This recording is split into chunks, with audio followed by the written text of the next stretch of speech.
ओम शांति। 8 जुलाई 2023 की साकार मुरली है। बाबा कहते, मीठे बच्चे प्रतिज्ञा करो, जब तक सतयुगी स्वराज्य स्थापन नहीं हुआ है तब तक हम सुख की नींद नहीं सोएंगे। पवित्र बनकर सबको पवित्र बनाएंगे। आज का प्रश्न है, ड्रामा में कौन सी मौत होना भी जैसे संगम युग की रस्म है? उत्तर है, विजय माला में आने का पुरुषार्थ करने वाले अच्छे अच्छे बच्चे भी आश्चर्यवंत सुनंती कथंती फिर भगंती हो जाते, अर्थात मर जाते हैं। ऐसी मौत भी संगम युग की जैसे रस्म बन गई है। श्रीमत पर न चलने से माया हरा देती है। बाप का बनकर हाथ छोड़ा तो गोवा मर गया। तकदीर पर लकीर लग जाती है। गीत बजा है, दर पे आए हैं कसम लेके। ओम शांति। मीठे मीठे जीते जी मरने वाले बच्चों ने यह गीत सुना। जो जीते जी कुर्बान हो गए। सब तो कुर्बान नहीं गए हैं, नंबरवार पुरुषार्थ अनुसार जीते जी मरते हैं।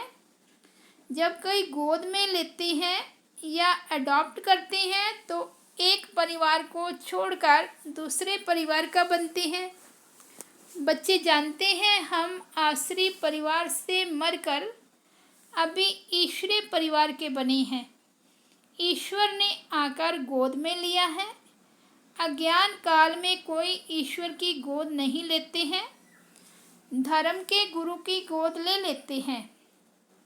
जैसे वल्लभाचारी श्री कृष्ण के मंदिर में बच्चे को श्री कृष्ण की गोद में देते हैं, परंतु वह तो है जड़ चित्र, इसलिए फिर ब्राह्मण पुजारी गोद में ले लेते हैं वैष्णव बनाने के लिए। ऐसे गोद में तो बहुत लेते हैं। बच्चे जानते हैं बराबर उनकी गोद लेते हैं जो होकर गए हैं। कोई क्राइस्ट की गोद लेते, कोई इब्राहिम की गोद लेते। कब होकर गए हैं वह फिर कब आएंगे यह सिर्फ तुम बच्चे जानते हो। अभी तुम जीते जी मरे हो, तुमको एक बाप की याद में रहना है। लौकिक बाप के बच्चे गोद में आते हैं, बाप मर जाता है, बाकी बच्चे रह जाते हैं। यहाँ तुम ऐसे बाप की गोद में आए हो जो बाप तुमको इस मृत्यु लोक से अमर लोक में अथवा दुर्गति से सदगति में ले जाते हैं। मनुष्य मात्र का सदगति दाता एक ही है। ऐसे नहीं कि सदगति सिर्फ तुमको मिलती है। सदगति तो सबको जरूर मिलती है, परंतु ड्रामा अनुसार किसको सतो प्रधान, किसको सतो, किसको रजो तमो सदगति मिलती है। भल तमो में आते हैं तो भी पहले आने से दुख नहीं भोगते। पहले सुख जरूर भोगना है, अंत में तो सभी दुख भोगते हैं। बाप कहते हैं कि सदगति दाता पतित पावन में एक ही हूँ। पहले पहले जो आत्माएं आती हैं वह सुख भोगती है, फिर दुख में आती है। तुम भी नंबरवार पुरुषार्थ अनुसार पहले सतो प्रधान फिर सतो रजो तमो में आते हो। तुम भी नंबरवार सदगति को पाते हो। मुख्य 8 दाने गिने जाते हैं ना। अब तुम सब द्रौपदियाँ हो, बाप के बने हो तो बाप को कभी छोड़ना नहीं है, परंतु श्रीमत पर याद नहीं करते हैं तो फिर माया हाथ छुड़ा देती है। गोद तो ली, शुरू में चलते आए अच्छे अच्छे बड़े मीठे बच्चे जिनको विजय माला में 3-4 नंबर में रखते थे, वह भी आश्चर्यवंत भगंती हो गए। यह भी इस संगम युग की रस्म रिवाज है। आश्चर्यवंत सुनंती कथंती मरंती यह होता रहेगा। कहेंगे ड्रामा में इनका यह मौत था। बाप का बनकर फिर हाथ छोड़ा तो गोवा मर गया। है तो भल इस दुनिया में परंतु जीते जी यहाँ से निकलकर आसरी दुनिया में चला गया। कोई कारण तो बनता है ना। भल कहेंगे ड्रामा, परंतु श्रीमत पर न चलने से माया से हार खा लेते हैं। तकदीर पर लकीर लग जाती है। ईश्वर का बनने से फिर होती है माया से लड़ाई। बाकी देवताओं और असुरों की लड़ाई नहीं होती है। माया असुर है जो जीत पा लेती है। अच्छा, अब बच्चे लिखते हैं कि राखी बंधन के त्यौहार पर क्या करें। हर त्यौहार पर तैयारियां तो करते हैं ना। रक्षाबंधन पर्व के उपलक्ष्य में इन एडवांस जाकर राखी बांधते हैं। इसका पूरा रहस्य भी बुद्धि में होना चाहिए। आगे तो ब्राह्मण ब्राह्मणियां राखी बांधते थे। अब यह रिवाज निकला है कि बहन भाई को राखी बांधती है। असल में ब्राह्मण राखी बांधते थे क्योंकि ब्राह्मण जाति ऊंच स्वच्छ गाई हुई है। ब्राह्मण असूल सन्यासियों से भी ऊंच है, परंतु ड्रामा अनुसार इस समय सन्यासी ऊंच बन गए हैं। आगे ब्राह्मण राखी बांधते थे, फिर जन्माष्टमी पर वह राखी खोलते थे। जैसे द्रौपदी के लिए कहते हैं कि जटाएं खोल दी थी। ऋषि लोगों की जटाएं भी हमेशा खुली रहती है। पतिव्रता स्त्री होती है तो चोटी बांधती है। द्रौपदी ने खोल दिया था कि जब तक हम अपना राज्य नहीं लेंगे तब तक चोटी नहीं करेंगे। अब तुम बच्चों को सिर्फ अर्थ समझाया जाता है। जब तक हम स्वराज्य नहीं लेंगे तब तक सुख से सोएंगे नहीं। गाते हैं ना, आराम हराम है। अंदर में यह जोश रहता है कि जब तक स्वराज्य नहीं लिया है तब तक सुख कहाँ। सुख तो भविष्य में पाना है। इसके लिए पुरुषार्थ अब करना है। अब तुम जानते हो, रक्षाबंधन अर्थात पवित्र रहने के लिए हम प्रतिज्ञा करते हैं। राखी अर्थात प्रतिज्ञा की बात है। अब यह त्योहार कब से शुरू हुए, क्यों शुरू हुए, कौन निकला जिसने राखी बंधन की राय निकाली। कोई एक राय निकालते हैं, फिर उसका नाम बाला हो जाता है, तो यह पवित्रता की निशानी है। बहन तो हुई कुमारी, कुमारियां बांधती हैं। तुम गृहस्थी को भी जाकर बांधती हो। कुमार तो है ही कुमार, बहन भाई को बांधती है। कुमार हो व शादी किया हुआ हो, शादी किया हुआ भी फिर पवित्र रहे, यह तो बड़ा मुश्किल है। भगवान कहते हैं कि ये अंतिम जन्म पवित्र बनो तो भी नहीं बनते हैं। तो बहन द्वारा कुमार भाई को राखी बांधनी चाहिए कि प्रतिज्ञा करो हम कभी विष नहीं पिएंगे। जो है ही विकारी वह तो किसी विकार को छोड़ेंगे नहीं। भगवान का फरमान भी नहीं मानते हैं, तो यह कुमार कुमारियों की रस्म चली आती है। अब तुम समझते हो कि यह त्योहार भी संगम युग का है। सतयुग में तो है ही सब पवित्र, वहाँ राखी बांधने की दरकार ही नहीं। ऐसे नहीं कि यह सतयुग से लेकर रिवाज चला आया है। उत्सव बहुत करके संगम युग के हैं। लक्ष्मी नारायण का उत्सव भी अभी मनाते हैं, परंतु उनका महत्व नहीं। श्री कृष्ण जयंती है, परंतु पहले तो श्री कृष्ण को ऐसा किसने बनाया वह बताओ। विचारों को मालूम नहीं, यह भी क्लियर कर लिखना है। उत्सव सब है इस समय के। सतयुग में ऐसी बात होती नहीं, यह तो द्वापर में कुछ समय बाद फिर शुरू होते हैं। दीपमाला का उत्सव भी सतयुग में नहीं मनाया जाता जैसे यहाँ मनाते हैं। यहाँ मनाने का अर्थ दूसरा है। उत्सव का महत्व कब का है यह समझने की बात है। बच्चों को समझाया जाता है यह उत्सव इस समय के हैं जबकि शिव जयंती होती है। शिव जयंती के बाद फिर होती है राखी। पवित्र बनने की प्रतिज्ञा करते हैं।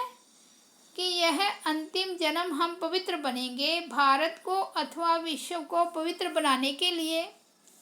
तुम बच्चों के लिए इस रक्षाबंधन का बड़ा महत्व है। प्रतिज्ञा की जाती है हम कभी पतित नहीं बनेंगे। अब तुम पावन बनते हो तो सिर्फ तुम पावन कुमारियों को ही हक है राखी बांधने का। भाइयों को सदैव पवित्र रहने के लिए राखी बांधती है और इन गृहस्थियों से प्रतिज्ञा करानी है पवित्र रहने की। कहते हैं ना, पतित पावन आओ, तो जो गायन है वो ही प्रतिज्ञा कराते हैं। पति से पावन बनो, बाप आकर प्रतिज्ञा कराते हैं। शिव जयंती के बाद है रक्षाबंधन। होली भी ज्ञान की है, धुरिया और होली दोनों इस समय के हैं। होली अर्थात पवित्र बनो, धुरिया माना ज्ञान धारण करो।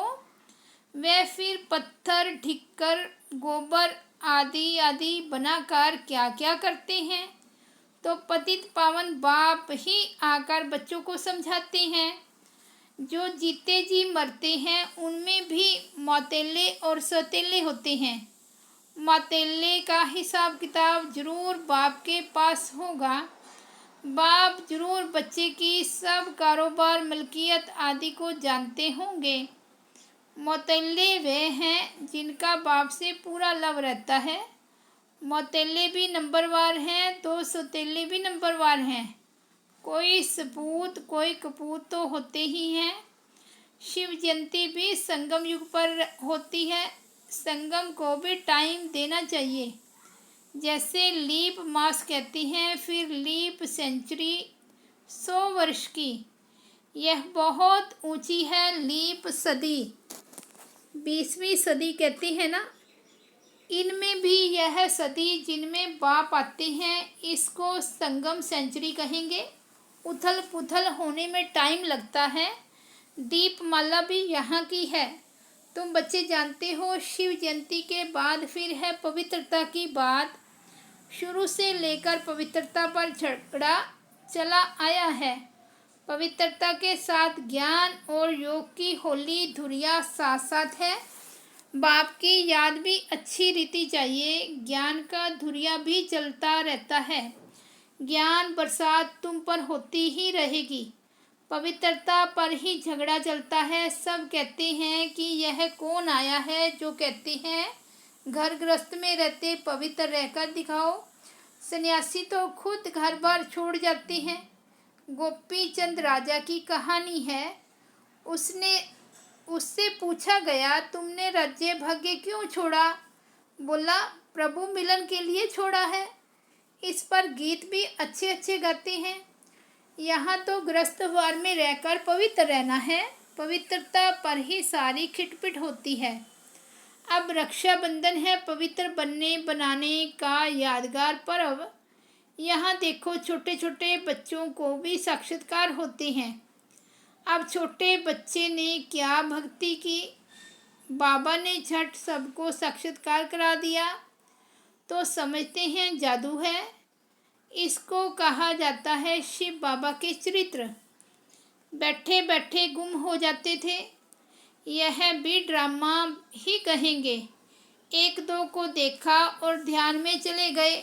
यह सब चरित्र परम पिता परमात्मा की हैं, श्री कृष्ण के नहीं। श्री कृष्ण का नाम ले सारी बदनामी की है। भगवान में क्या क्या लिख दिया, भागवत में क्या क्या लिख दिया है। श्री कृष्ण सतयुग का प्रिंस, उसने चीर हरे यह किया। ऐसे चरित्र तो गाए नहीं जाते। दुनिया वाले समझते हैं बराबर श्री कृष्ण ने यह सब किया होगा। फिर कहते हैं कि श्री कृष्ण के शरीर में आत्मा ही होगी जिसने ज्ञान सुनाया होगा, परंतु ऐसे तो नहीं हो सकता। वह तो प्रिंस नामी ग्रामी था। फिर रथ दिखाते हैं, रथ में श्री कृष्ण दिखाते हैं। घोड़े गाड़ी पर बैठ पाठशाला चलाई जाती है क्या? यह है राजयोग की पाठशाला। कहाँ उन्होंने युद्ध का मैदान दिखाया है और कहा तुम्हारी यह युद्ध, यह है माया पर जीत पाने की युद्ध। तो तुम बच्चों को रक्षाबंधन पर समझाना है। रक्षाबंधन अर्थात पतितों को पावन बनाने के लिए स्वयं परमपिता परमात्मा आए हैं। तुम ब्रह्मा कुमारियाँ हो जो गाई हुई हो। कुमारी वह जो 21 कुल का उद्धार करे। संगम की ही बात है। फिर यह उत्सव सतयुग आदि में नहीं चलता।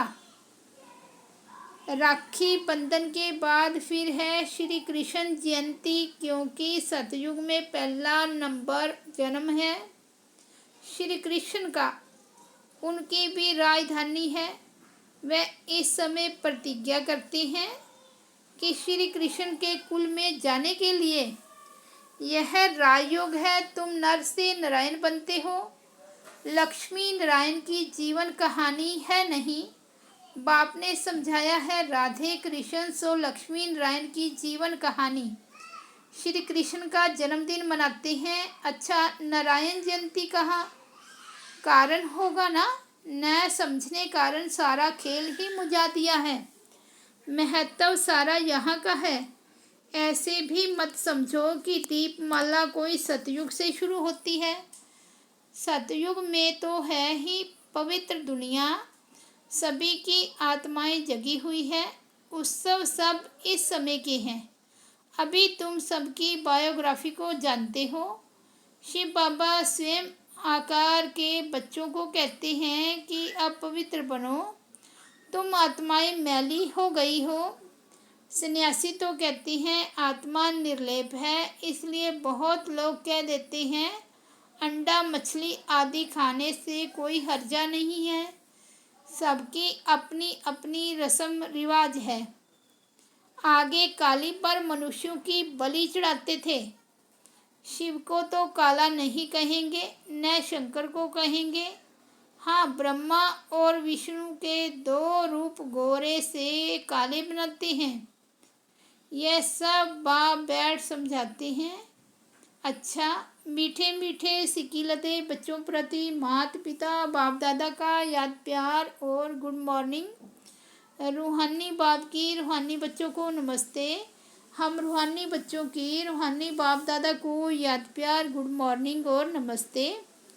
धारणा के लिए मुख्य सार है। फर्स्ट पॉइंट है, बाप से पूरा पूरा लव रख, मातेला बनना है।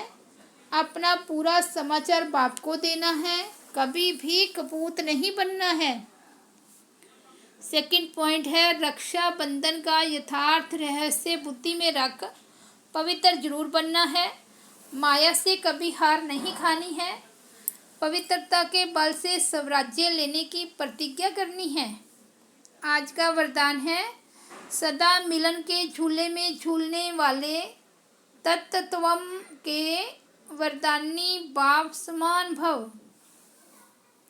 जैसे बाप दादा आप मालिकों की आज्ञा को मानकर मिलन मनाने के लिए आते हैं, जी हाजिर का पाठ पढ़कर हाजिर हो जाते हैं, ऐसे ही तत्त्वम अमृत वेले से लेकर दिन के समाप्ति तक धर्म और कर्म में बाप समान बनो तो सदा मिलन के झूले में झूलते रहेंगे। इस मिलन के झूले में रहने से प्रकृति और माया दोनों ही आपके झूले को झुलाने वाले दासी बन जाएंगे। सर्व खजाने आपके इस श्रेष्ठ झूले का श्रृंगार बन जाएंगे। स्लोगन है, सदा ब्रह्मा बाप की भुजाओं में समाये रहो तो सेफ्टी का अनुभव करेंगे। अच्छा, ओम शांति।